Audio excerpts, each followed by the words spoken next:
오늘의 주요 뉴스입니다. 과거 우리 국민을 강제징용했던 일본 기업은 피해자 한 명당 1억 원씩의 손해배상을 하라는 대법원 판결이 나왔습니다. 일본은 결코 수용할 수 없다며 강력히 반발했습니다. 이달 안에 하기로 했던 북한예술단의 서울 공연은 북측의 답변이 없어 사실상 무산됐습니다. 매주 하기로 했던 남북연락사무소장 회의도 북측 불참으로 지난 2주간 연일 취소됐습니다. 정부가 사립유치원이 집단 휴원 등 단체 행동을 할 경우 공정위와 국세청 조사 등을 동원해 엄정 조치하겠다고 경고했습니다. 한국유치원 총연합회는 맞대응 성격의 대책회의를 열었지만 강경 대응 대신 정책 간담회를 요청했습니다. 오늘 서울에서 첫 얼음이 관측됐습니다. 강원도 스키장은 제설기로 인공 눈을 만들며 손님 맞을 준비에 들어갔습니다. 문재인 대통령이 신재생에너지 단지가 들어설 새만금을 찾아 새만금을 재생에너지 산업의 중심으로 만들자고 제안했습니다. 야당은 청와대가 새만금 사업을 밀실에서 졸속 결정했다며 강하게 비판했습니다. 간편하게 한 끼를 때울 수 있어 많이 찾는 간편 대용식의 영양과 열량이 한 끼 식사에 턱없이 부족합니다. 열량은 필수 섭취 권장량의 5분의 1, 단백질도 3분의 1 수준에 불과한 데다 일부 제품에서는 곰팡이, 독소까지 검출됐습니다.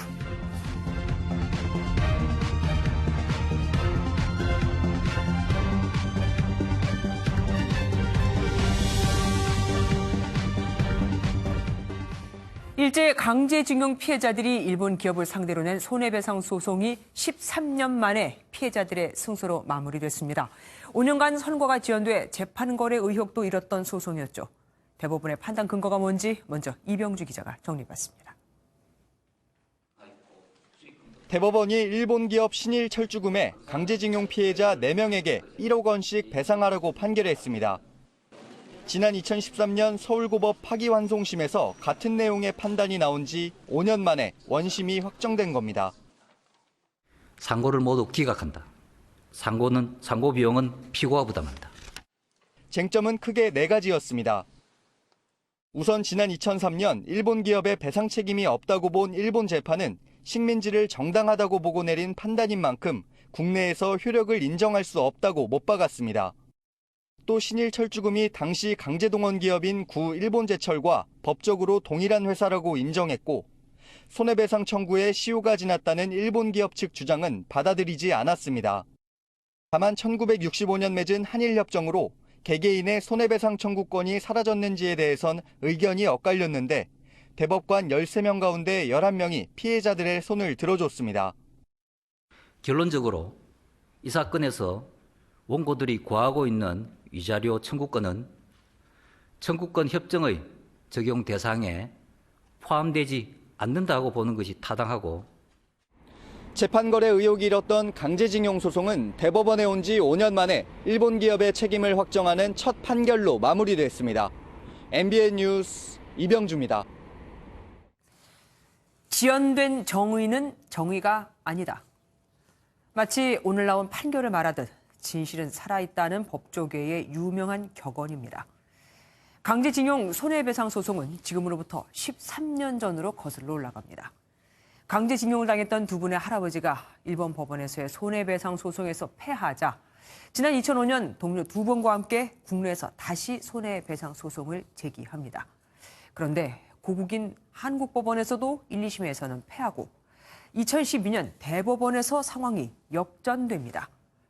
파기환송심에서 일본 기업이 피해자들에게 위자료 1억 원씩을 지급하라는 판결이 나온 건데 일본 기업이 여기에 불복하면서 사건은 다시 대법원으로 갔고 무려 5년이라는 시간이 흘러 오늘에야 결론이 나온 겁니다. 그리고 이렇게 늦어진 게 박근혜 정부 당시 재판거래 대상이었기 때문이라는 의혹이 제기됐던 겁니다. 그동안 소송을 제기했던 세 분은 돌아가시고 95세 이춘식 할아버지만 홀로 남아 오늘의 선고를 지켜봤습니다. 손기준 기자가 보도합니다. 강제징용 선고를 앞둔 대법정 입구. 선고를 직접 듣고자 피해자인 95살 이춘식 할아버지가 휠체어에 탄 채 법정으로 들어갑니다. 일제강점기 당시 17살이었던 할아버지는 일본에 강제징용돼 중노동을 했지만 임금을 한 차례도 받지 못했습니다. 지난 2005년 동료 3명과 함께 뒤늦게 손해배상 소송을 제기했지만 그새 모두 세상을 떠났고 혼자만 남았습니다. 내가 너희 재판 너희 일이었는데 오늘 나 혼자 나와서 이렇게 내가 많이 슬프고 눈물이 많이 나고 멍청이고 울고 싶고 많이 아프고 서운하다고. 13년 만에 마침내 받아낸 승소 판결. 할아버지는 가혹했던 지난달이 시리도록 사무칩니다. 힘든 것이 좀 무거운 것은 부담과 함께 그냥 몸살 땀이 칙칙 흐르고 그냥 19살, 18살, 20살 기분이 좀 있지. 동료인 고 김규수 씨의 아내인 최정호 씨도 판결이 조금만 일찍 났더라면 하는 안타까움을 감추지 못했습니다. 조금만 일찍 이런 판결이 났으면은 가시기 전에 이런 좋은 것이 맞았을 텐데 마음이 아픕니다. 강제징용 피해자들의 소송을 물심양면 지원했던 일본 시민단체도 이번 판결을 반기며 일본 정부의 빠른 배상을 촉구했습니다. MBN 뉴스 송기준입니다. 그럼 일본 기업인 신일철 주금 측이 순순히 배상금을 줄까요? 준다면 다행이지만 그렇지 않다면 어떻게 될까요? 일본에 있는 건 힘들 것 같고 한국에 자산이 있다면 이를 압류할 수 있습니다. 앞으로의 배상 절차 이건일 기자가 알아봤습니다. 신일철 주금은 이번 판결을 받아들이기 어렵다는 입장을 밝혔습니다. 신일철 주금이 위자료를 줄 수 없다고 버티면 우리 법원이 재산을 압류하는 조치를 취하게 됩니다. 재산을 압류한 뒤 경매 과정을 거쳐서 피해자에게 배상금을 나눠주게 되는 겁니다. 일본 법원에 일본 내 자산 압류를 요청할 수도 있지만 일본 정부 자체가 반발하고 있는 만큼 응하지 않을 것으로 보입니다. 때문에 우리 법원이 신일철 주금이 보유한 한국 내 재산에 대해 직접 압류에 나설 수 있습니다. 포스코의 3.몇%가 되는 지분이 있다고 합니다. 그 지분이 이제 국내 재산이라고 볼 수 있기 때문에. 다만 신일철 주금의 국내 자산 규모가 미미하다면 실제로 배상금을 받아내긴 어렵습니다. 또 신일철 주금 측이 이번 판결이 한일 청구권 협정 취지에 어긋난다며 한국 정부가 손해를 떠맡으란 소송을 제기할 수도 있습니다. 한편 현재 진행 중인 강제징용 관련 손해배상 소송은 대법원에 계류 중인 2건을 비롯해 모두 10여 건. 이번 대법원 판결을 계기로 강제징용 피해자들의 추가 소송이 잇따를 것으로 예상됩니다. MBN 뉴스 이권열입니다. 일본 정부는 재판 결과에 대해 결코 수용할 수 없다며 즉각 반발했습니다. 이례적으로 주일 한국 대사를 불러 항의하는가 하면 국제사법재판소 제소도 검토 중이라고 재차 밝혔습니다. 이어서 구경호 기자입니다. 일본은 대법원 판결에 대해 곧바로 불편한 심기를 드러냈습니다. 배상 책임을 지게 된 신일철 주금이 매우 유감이라고 밝힌 데 이어 일본 정부도 강하게 반발하고 나선 겁니다. 아베 총리는 이번 판결에 대해 국제법에 비춰볼 때 있을 수 없는 판단이라고 주장했습니다. 고노다로 일본 외무상도 담화를 통해 재판 결과를 결코 수용할 수 없다며 한일 우호 관계에 기반을 뒤엎는 것이라 밝혔습니다. 또 국제재판을 포함한 모든 대응을 강구할 것이라며 국제사법재판소에 제소하겠다는 의지를 다시 한번 강조했습니다. 주일 한국 대사를 초치해 일본에 불이익을 주지 않게 한국 정부가 조치를 취해야 한다며 항의하기까지 했습니다. 일본의 적극적인 대응과 달리 우리 정부는 신중한 자세입니다. 정부로서는 여러 가능성에 대해 검토를 하고 있습니다. 이번 판결이 한일 관계에 부정적인 영향을 미치지 않도록 한일 양국이 지혜를 모아야 할 필요. 관계부처 장관 회의를 거친 후 이낙연 국무총리는 대국민 담화 형식으로 정부 입장을 발표했습니다. MBN 뉴스 구경호입니다. 바닥을 모르고 추락하던 주식시장에 오늘 오랜만에 빨간 상승 화살표가 떴습니다. 그런데도 개인들은 계속해서 주식을 팔아치우고 있습니다. 무섭거든요. 엄미린 기자입니다. 시작은 불안했습니다. 장 초반 1985까지 밀렸던 코스피는 트럼프의 낙관적인 무역전쟁 발언에 이어 중국의 추가 증시부양책 소식에 상승으로 돌아섰습니다. 금융당국 수장의 이딴 구두 개입도 지수에 힘을 보탰습니다. 컨틴전시 플랜에 따라서 언제 어떠한 조치를 할지는 시장 상황을 보아가면서 코스피는 결국 18포인트 오른 2014로 마감해 하루 만에 2,000선을 회복했습니다. 하지만 개인들의 공포는 사그라들지 않은 모습입니다. 기관이 산 만큼 개인 투자자가 6천억 이상 팔아 주가 상승을 손절매 기회로 삼은 것으로 보입니다. 두려움의 일환이라고 보시면 될 것 같아요. 신용담보대출이라든지 를 이용을 해서 주식을 매수하셨던 분들 같은 경우 우려감이 높아지기 때문에 좀 매물이 좀 나왔다고 보시면 될 것 같고요. 빚내서 주식을 샀다가 일정 비율 이상 떨어지면 주식을 팔아야 하는 이른바 반대 매매도 오늘 하루만 1,000억 원이 넘어 역대 최고치를 기록했습니다. 지난달은 하루 평균 55억 원이었던 것에 비하면 20배가 넘는 겁니다. 빚으로 주식을 산 금액만 모두 10조 원. 손실을 버티지 못한 개인이 추가 투매에 나선다면 주가는 더 큰 폭으로 떨어질 수 있다는 분석입니다. MBN 뉴스 엄혜림입니다. 최근의 주가 폭락에 다시 장하성 청와대 정책실장과 김동연 경제부총리의 교체설이 돌고 있습니다.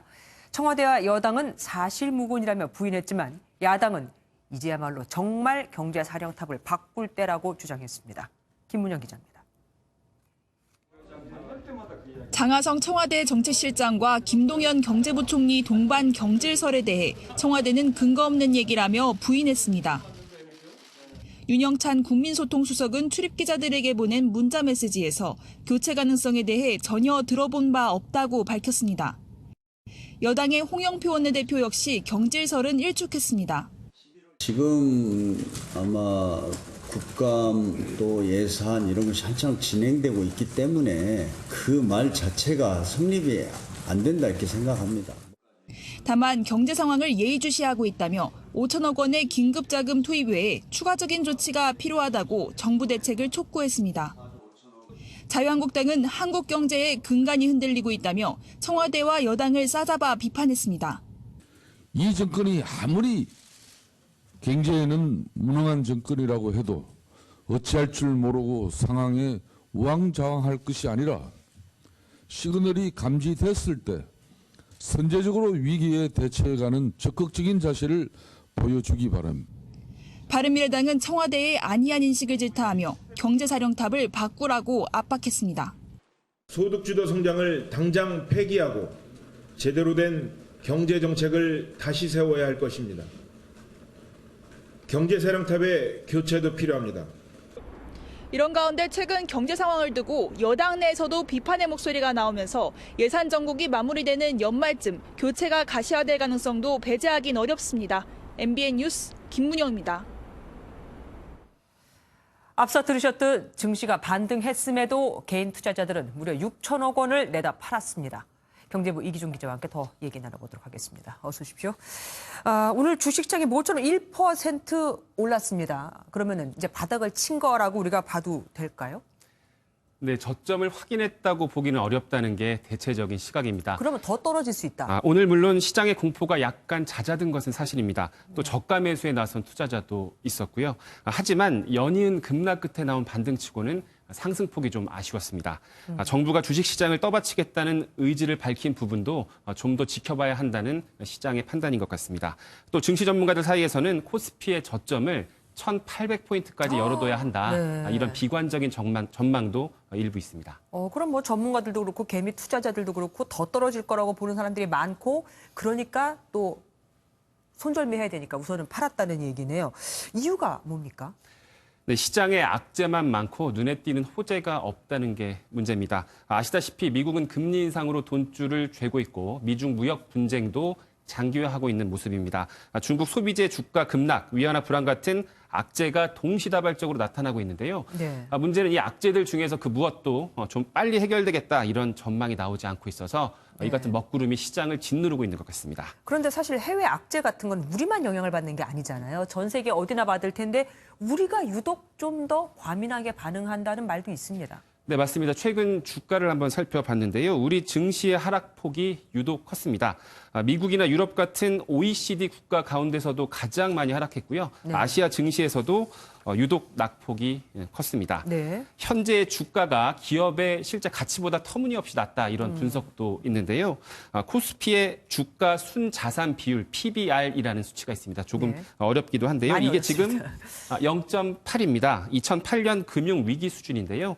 이 수치가 무엇이냐면 기업의 시가총액, 그러니까 기업이 보유한 공장, 부동산 이런 것들을 다 합친 가치에 비해서 주가가 80%에 불과하다는 겁니다. 그러니까 20% 정도 더 맞습니다. 평가됐다. 맞습니다. 주식을 모두 사들이면 그 기업의 가치를 싸게 살 수 있다는 얘기인 거죠. 네. 그만큼 지금 주가가 낮게 평가돼 있다는 겁니다.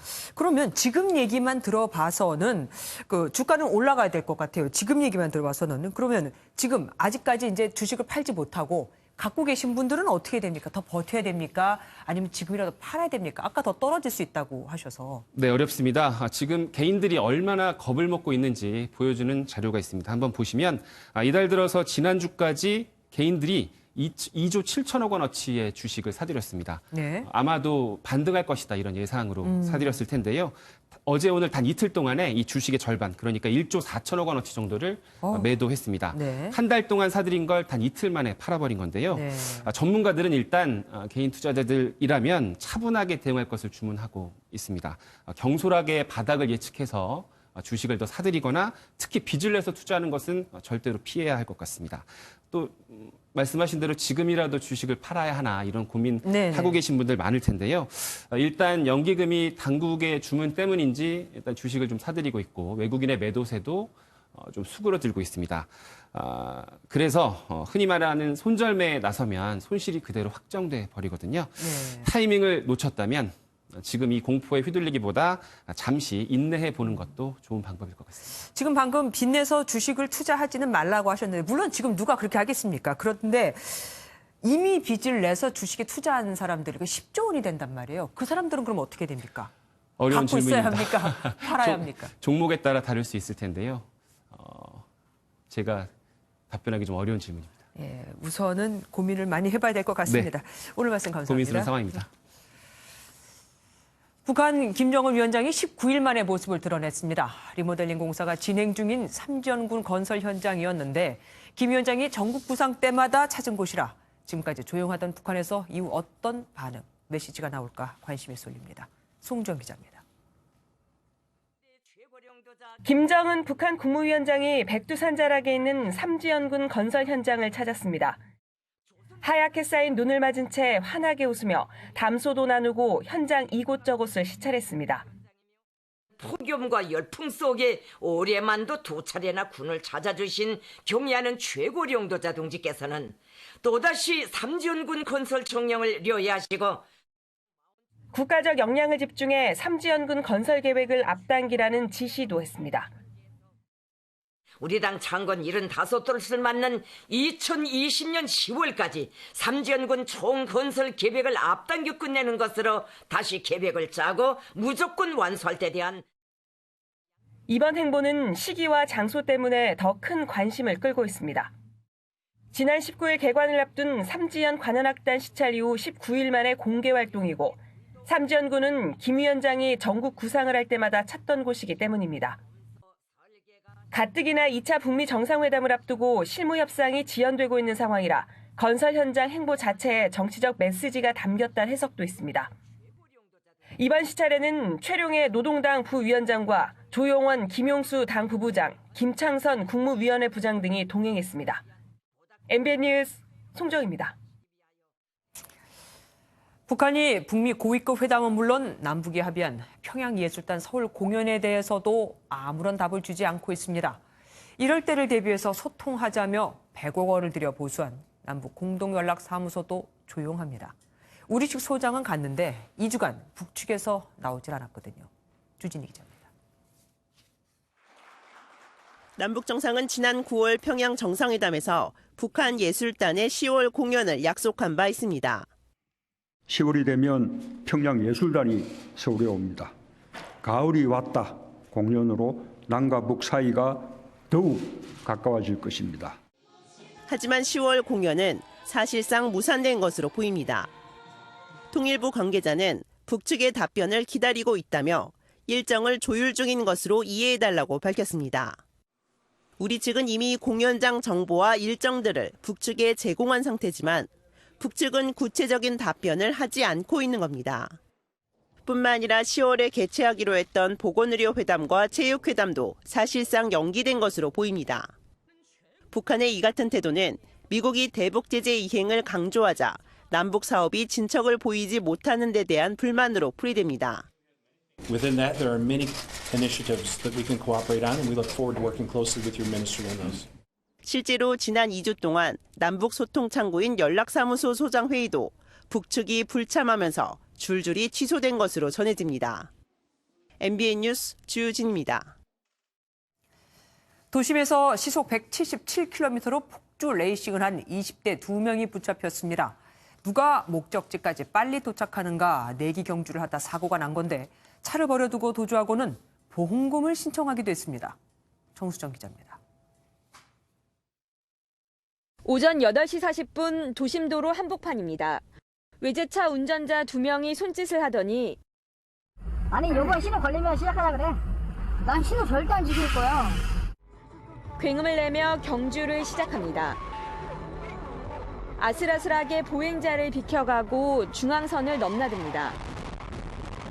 순간 최고 속도는 제한 속도 60km의 3배나 되는 177km에 달했습니다. 하지만 두 차량의 질주는 1.7km를 달려 사고를 내고서야 겨우 멈췄습니다.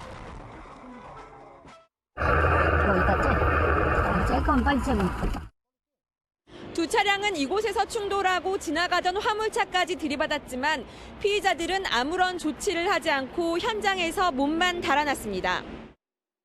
24살 동갑내기 친구 김모 씨와 장모 씨가 고급 외제차로 레이싱을 벌이다 사고를 낸 겁니다. 왜냐하면 음식물 쓰레기통이 인도 안쪽에 있기 때문에 음식물 쓰레기 다 도로에 튀고 앞, 뒤 범퍼 다 찌그러지고. 사고 뒤에도 심지어 단순 교통사고로 위장하고 보험사의 사고를 접수하기까지 했습니다. 두 사람은 겁이 나서 현장을 떠났다 이렇게 진술을 하고 있어요. 두 사람이 빨리 가기 내기를 한 거는 맞습니다. 경찰은 두 사람을 도로교통법 위반 등의 혐의로 입건했습니다. MBN 뉴스 정수정입니다. 서울 곳곳에서 자동차세를 2번 이상 내지 않았거나 과태료 30만 원 이상을 내지 않은 차량에 대한 단속이 이루어졌는데 고정 단속 구간에서만 3시간 동안 무려 18명이나 잡혔습니다. 하지만 이들은 반성은커녕 변명만 늘어놓기 바빴습니다. 화를 낸 사람까지 있고요. 임성재 기자입니다. 출근 시간대 서울 올림픽대로 구청 공무원의 단속 카메라에 세금 미납 차량이 적발됩니다. 구청 1차로 52도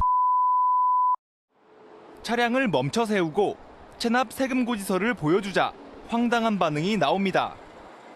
무작정 돈이 없다고 사정하는가 하면 저 지금 진짜 돈이 없어서 그래요. 저 거짓말이 아니라. 역정을 내다 동승자까지 차에서 내려 취재진에게 화풀이까지 합니다. 내라고 차리면 내라고 하시 지금 돈 내잖아. 아이고 지금 돈 내잖아. 이미 과태료를 냈다고 우기는 운전자도 있습니다. 지금 낸 거가 있잖아요. 작년에도 내가 90 얼마를 냈거든요. 400만 원에 가까운 과태료 등을 미납한 차량은 결국 체납금을 내지 못하고 번호판까지 압수당합니다. 이번 단속에서 압수된 번호판들입니다. 번호판을 돌려받기 위해선 경찰서나 구청에 방문해 체납된 세금이나 과태료를 모두 내야 합니다. 서울시와 경찰은 오늘 하루에만 체납 차량 518대를 적발했습니다. 하지만 아직도 서울시 등록 차량 중 자동차세를 내지 않은 차량은 무려 43만여 대, 체납액만 840억 원에 이르고 있습니다. MBN 뉴스 임성재입니다. 무려 3만 명 분량, 작년 전국 입수 물량의 절반에 해당하는 대마초를 밀반입 하려던 여성이 붙잡혔습니다. 남아공에서 최근 대마초 소지가 합법이 됐기로써니 그래도 간도 크죠. 박상호 기자입니다. 입국장으로 빠져나오려는 여성을 세관 직원이 데리고 갑니다. 엑스레이 검색대에서 발견된 의심 물품의 가방 주인을 찾아낸 겁니다.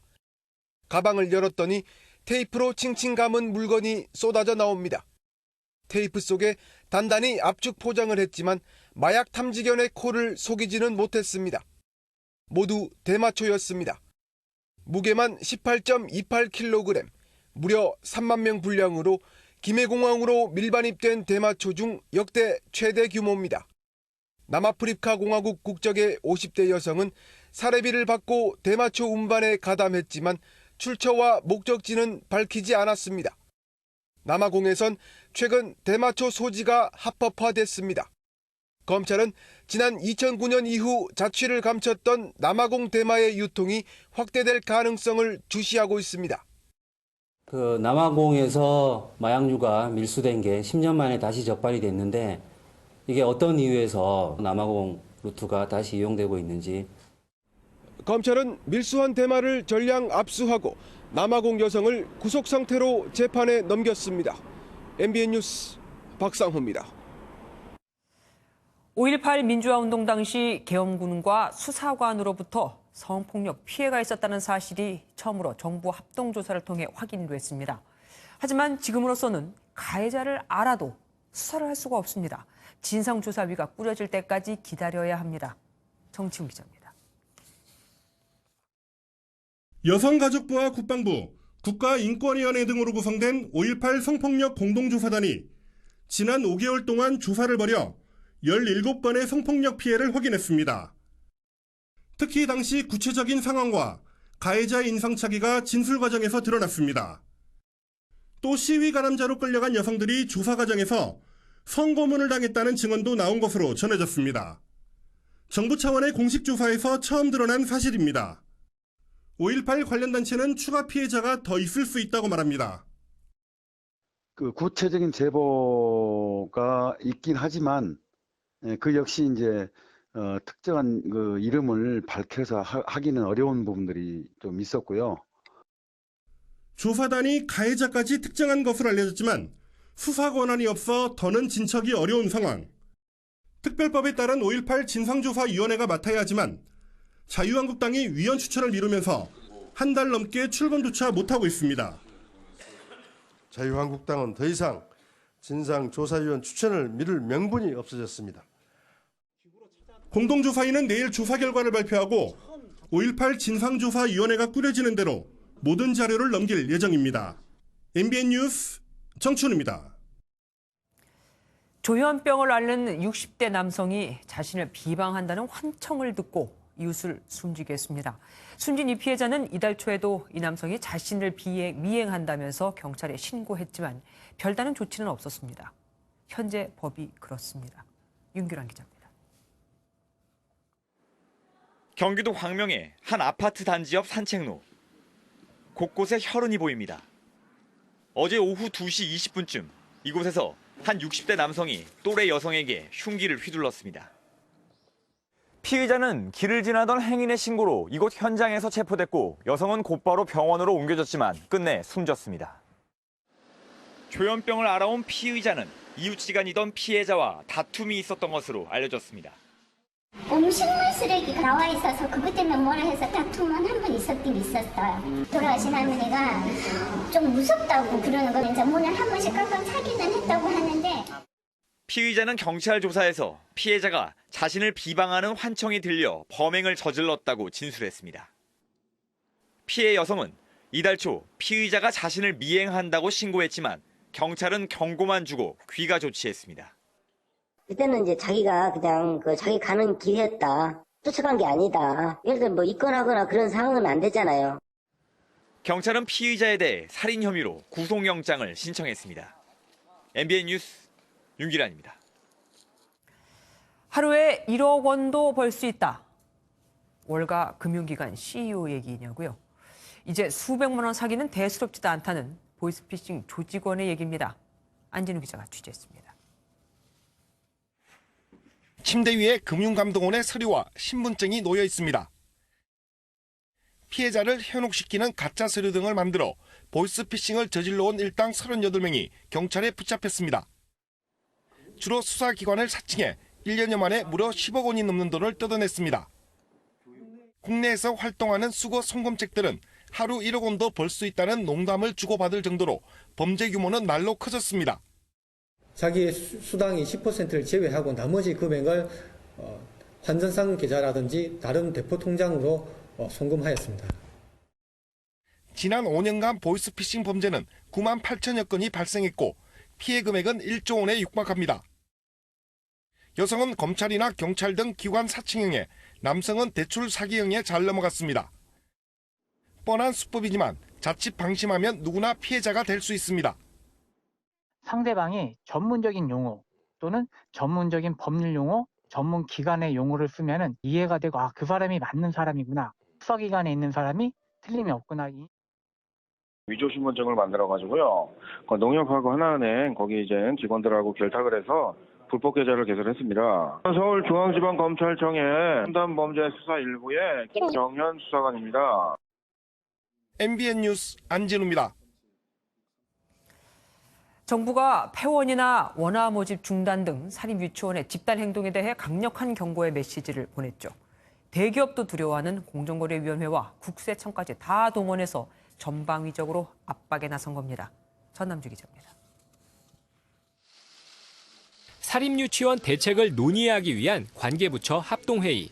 유은혜 부총리는 폐원이나 모집 중단 등 학부모를 위협하는 행위에 대해 엄단 방침을 밝혔습니다.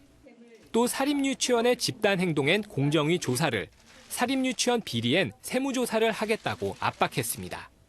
사립유치원 단체의 집단 행동이 있을 경우 공정거래위 차원의 조사에 대해 협의할 예정이며 국세청과는 교육청 감사와 비리신고 조사 결과에 대한 세무조사에 대해 협의할 예정입니다. 대기업도 벌벌 떠는 공정위와 국세청까지 가세해 압박 수위를 높인 겁니다.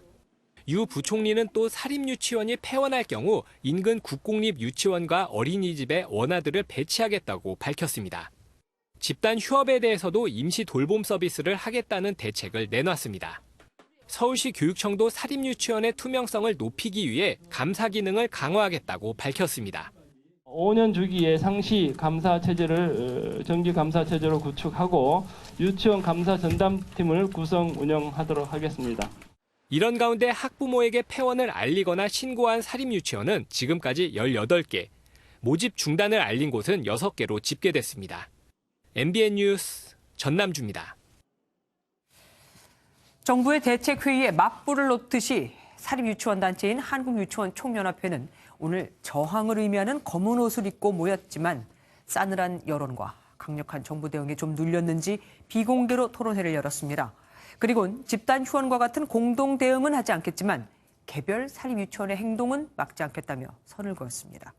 이현재 기자입니다. 검은색 옷을 맞춰 입은 사립유치원 관계자 4천여 명이 토론회장으로 우르르 몰려들어갑니다. 여론의 질타 속에 철저히 비공개로 진행된 토론. 일일이 신원을 확인하고 한유총 로고가 새겨진 스티커를 붙인 사립유치원 관계자만 입장이 허가됐습니다. 토론회장 밖에선 한때 작은 소동도 벌어졌습니다. 30여 년간 사립유치원을 운영해왔다는 70대 남성이 가족들이 주변에서 도둑이라 비난받아 억울하다며 목소리를 높였습니다. 박영진 의원께서 사립유치원을 싹 쓸어버린다 그랬습니다. 여러분들 분명히 다 들으셨죠? 싹 쓸어버리라 그래요. 왜 문 못 닫게 합니까? 자진해서 문을 닫겠다는 거예요. 토론회에선 사립유치원 원장들의 불만이 터져나오고 우리는 하나라며 단합을 외치는 구호도 외친 것으로 전해졌습니다. 사회재산은 보장은 당연한 거고 법에 나와 있는 걸 내 권리를 내가 보장하달라고 그건 이상한 거 아니에요. 토론회가 끝난 뒤 한유총 측은 폐원이나 원화 모집 중단 등의 대응은 개인 원장들이 선택할 몫이라는 공식 입장을 내놨습니다. 저희 비대위 차원에서는 그러한 결정을 내릴 수는 없습니다. 그것은 우리 개인 원장님이 선택할 일입니다. 정부가 강경 대응 방침을 밝힌 만큼 일단 집단 휴원 카드는 넣어둔 채 향후 정부의 움직임을 지켜보며 추후 대응을 모색하겠다는 의도로 해석됩니다. MBN 뉴스 이현재입니다.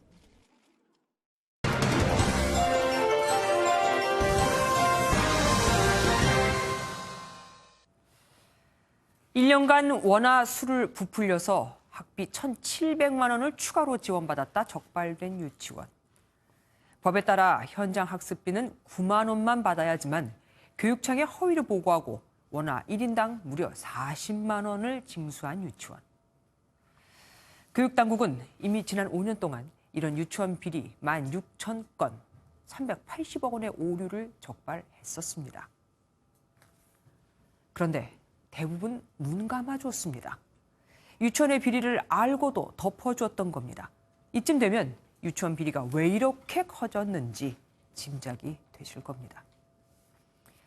시도교육청은 해마다 전국 사립유치원을 현장 점검하는데 비리가 적발되면 돈 갖다 메우세요 라는 경고만 했습니다. 이러니 안 걸리면 다행, 혹 걸리더라도 보전만 하면 되니 너도 나도 부정 청구를 일삼았던 겁니다. 심지어 원장이 다시는 안 그러겠다고 경위서를 쓰면 회수한 돈을 교비로 다시 채워주기도 하고 법률상의 이유를 들어 36억 원을 비리 유치원에 되돌려준 교육청도 있습니다. 유치원의 운영 정지나 폐쇄, 고발 조치까지 할 권한이 다 있는데도 이렇게 지나간 겁니다. 게다가 유치원이 비리를 저질러도 공개가 안 되니 유치원으로서는 불법을 감수하더라도 먼저 자기 이익부터 챙기고 봤던 거죠. 어찌 보면 안 했다면 바보라고 얘기를 들었을지도 모를 정도입니다. 교육당국은 현행법상 사립유치원이 공공기관이 아닌 사적 소유물로 돼 있기 때문에 제대로 된 법적 처벌이 어렵다고 항변합니다. 하지만 그 전에 교육청이 법에서 정한 대로 제 역할만 잘 했더라도 국민의 혈세가 엉뚱하게 이렇게 많이 새 나가지는 않았을 겁니다. 또한 이미 사용하고 있는 국가회계 시스템을 사립유치원에 맞게 조금이라도 변형해 적용했다면 지금처럼 문제가 커지지도 않았을 겁니다. 국고를 지원받는 사립유치원의 비리를 못 막은 건 교육당국입니다. 그리고 앞으로도 교육당국이 지금껏 해오던 대로 한다면 또다시 제2, 제3의 유치원 비리는 계속해서 발생을 할 겁니다. 교육당국이 자기 할 일을 제대로 해서 유치원이 바로 설 수 있게 해줘야 합니다. 유치원은 세금으로 돈벌이를 하는 곳으로 만들어서는 안 됩니다. 유초점이었습니다.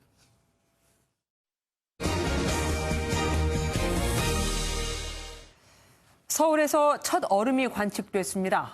강원도 스키장은 제설기를 가동해 인공 눈을 만들며 개장 준비에 들어갔습니다. 정설미 기자가 보도합니다. 스키장 곳곳에 제설기가 힘차게 하얀 눈을 뿜어냅니다. 어느새 산자락에는 새하얀 눈길이 만들어졌습니다. 강원도 스키장에서는 인공눈을 만들며 손님 맞을 준비에 들어갔습니다.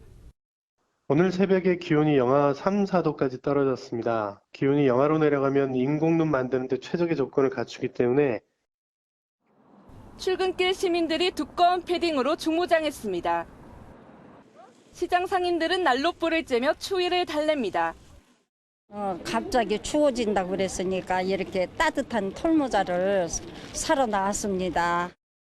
서울의 아침 기온은 0.7도까지 떨어지면서 올가을 들어 가장 추운 날씨를 보였습니다. 서울에서는 첫 얼음이 관측됐습니다. 한반도 상공에 영하 20도 안팎의 찬 공기가 위치하면서 31일도 추운 날씨가 이어지겠고 기상청은 당분간 기온이 평년보다 3에서 7도가량 낮아 매우 추울 것으로 내다봤습니다. MBN 뉴스 정설민입니다. 문재인 대통령이 대규모 태양광과 풍력 발전 시설이 들어설 전북 새만금 지역을 찾았습니다.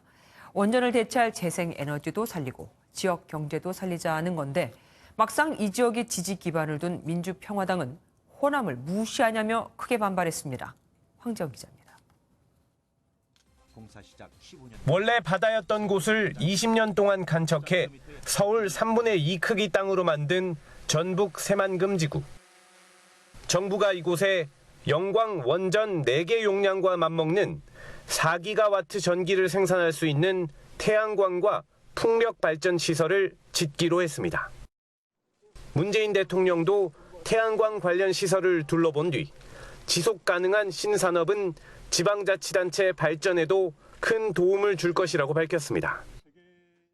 재생에너지 산업을 통한 좋은 일자리 창출에도 지원을 아끼지 않을 것이며 지방자치단체와도 긴밀히 협력해 나갈 것입니다.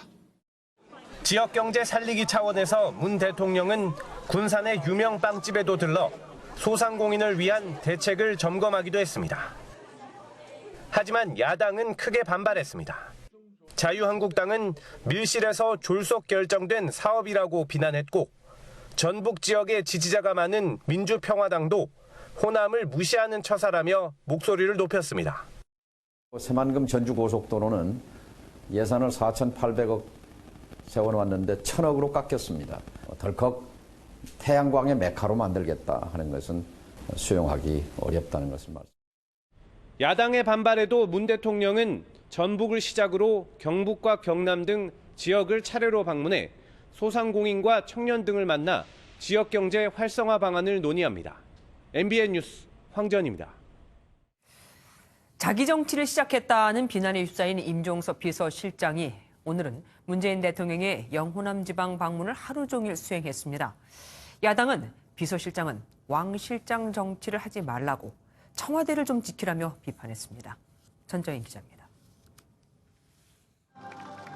문재인 대통령은 전북 군산에서 열린 새만금 재생에너지 비전 선포식에 이어 경북 경주에서 열린 지방자치의 날 기념식에도 참석했습니다. 이 자리에는 장하성 정책실장과 한병도 정무수석을 비롯해 임종석 비서실장도 동행했습니다.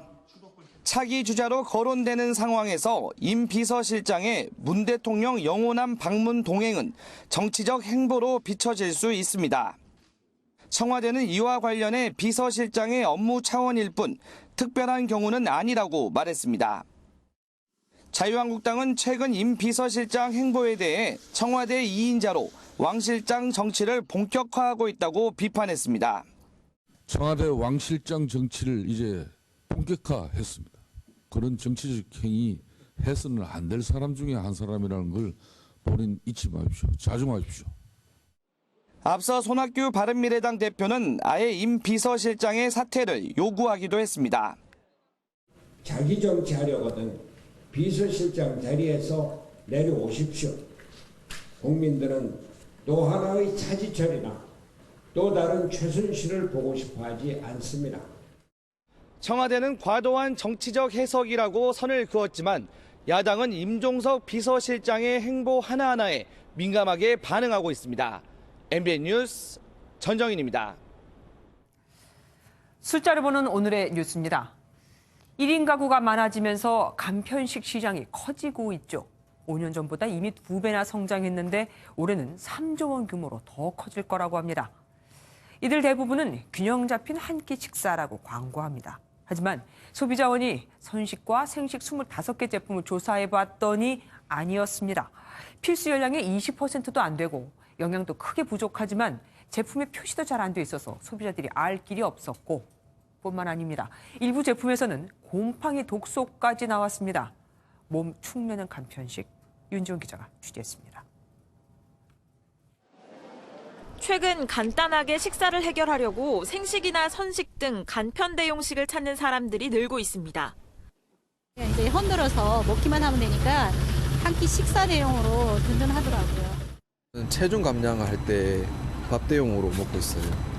운동하고 나서 이제 영양적으로도 밥 먹을 때랑 비교해서 부족함이 없어서 챙겨 먹는 것. 간편 대용식 대부분이 균형 잡힌 한 끼를 내세우고 있어 영양이 충분하다고 생각하기 쉽지만 실상은 다른 것으로 조사됐습니다. 한국소비자원 조사 결과 간편 대용식 25개 제품의 평균 열량은 한 끼 필수 섭취 권장량의 5분의 1에도 못 미쳤고 우리 몸을 구성하는 필수 영양소인 단백질 역시 권장량의 35.6% 수준에 불과했습니다. 이는 영양 결핍으로 인한 부작용으로 이어질 수 있습니다. 장기적으로 섭취를 하게 되면 근육이 소실될 수 있고 그다음에 골다공증이나 빈혈 같은 증상이 나타날 수가 있습니다.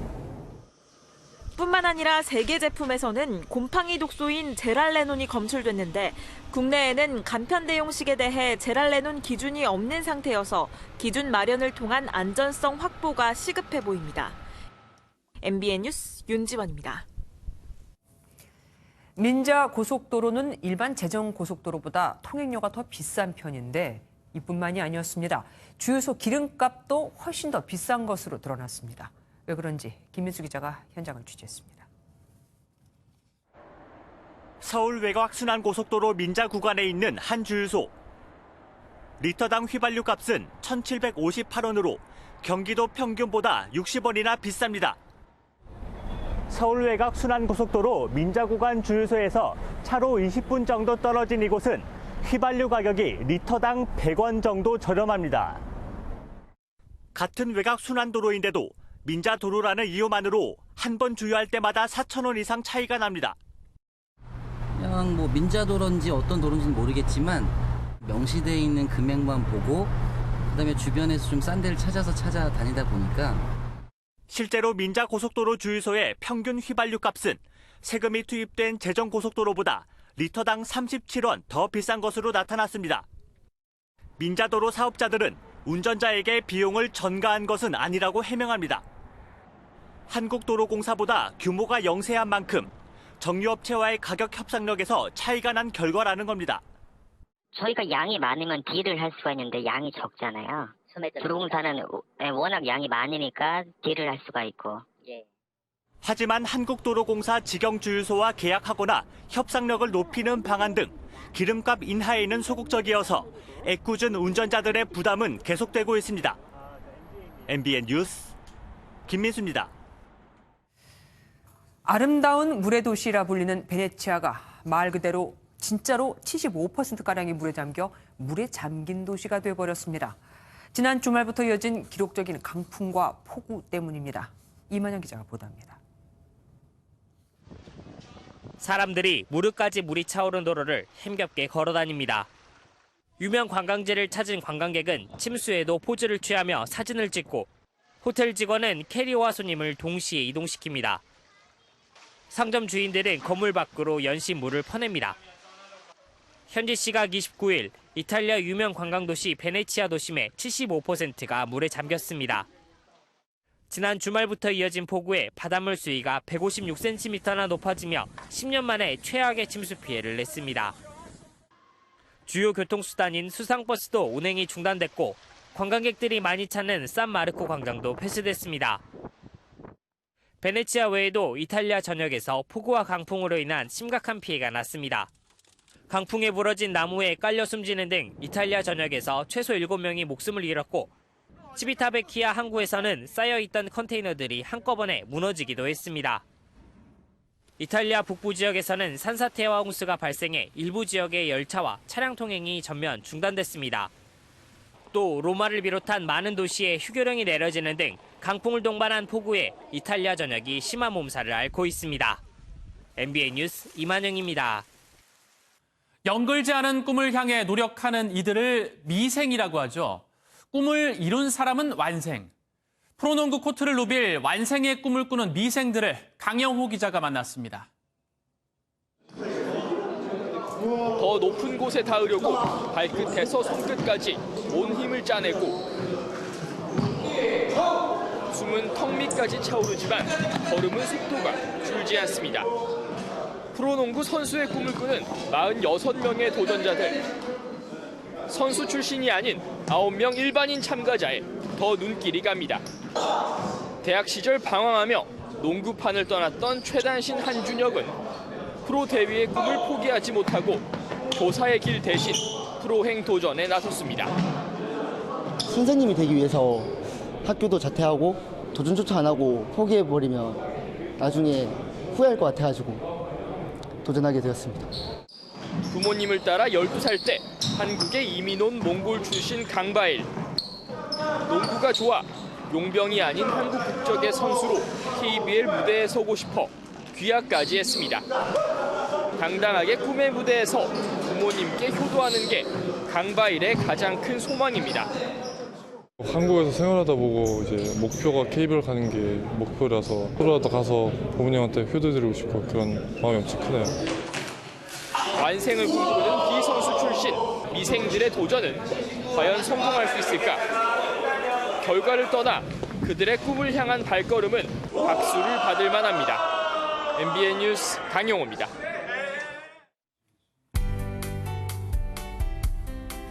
전국이 올 들어 가장 추운 날씨를 보였습니다. 서울은 아침에 0.7도까지 떨어지며 올가을 최저기온을 기록했는데요. 초겨울 추위가 성큼 다가오며 오늘 아침 서울에서는 첫 얼음이 관측되기도 했습니다. 내일은 오늘보다는 기온이 조금 오르겠지만 당분간 때이른 추위는 계속되겠습니다. 내일 서울의 아침 최저기온 4도, 한낮에는 13도로 오늘보다 2, 3도가량 높으나 여전히 예년 이맘때보다 춥겠습니다. 한편 오늘 밤부터 내일 새벽 사이 경기 남부와 충남 일부 지역에서는 5mm 미만의 약한 비가 조금 지나겠습니다. 차가운 대륙 고기압의 영향을 받으면서 오늘 전국의 하늘은 대체로 맑았는데요. 내일 중부지방 오늘보다 기온 높겠습니다. 춘천의 아침 최저기온은 0도에서 출발하겠고 대전은 4도를 보이겠습니다.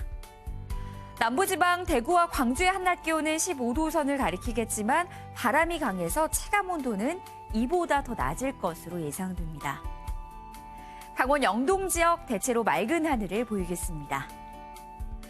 당분간 맑지만 예년 기온을 밑도는 날씨가 계속될 전망입니다. 날씨였습니다. 뉴스팔이 선정한 이 한 장의 사진입니다. 해피라는 노래로 유명한 미국 가수 퍼렐 윌리엄스가 트럼프 대통령에게 저작권 침해 경고장을 보냈습니다. 피츠버그 유대인 회당에서 10여 명의 사람이 총에 맞아 숨진 지 불과 몇 시간 뒤에 트럼프 대통령이 정치 행사에서 이 음악을, 해피라는 노래를 틀었거든요. 윌리엄스는 시기도 적절하지 않았고 저작권도 침해했다며 지적을 했습니다. 중간 선거를 앞둔 트럼프 대통령의 지지율은 지난주 44%에서 40%로 급락한 상태입니다. 뉴스파 여기서 마치겠습니다. 함께해 주신 여러분 고맙습니다.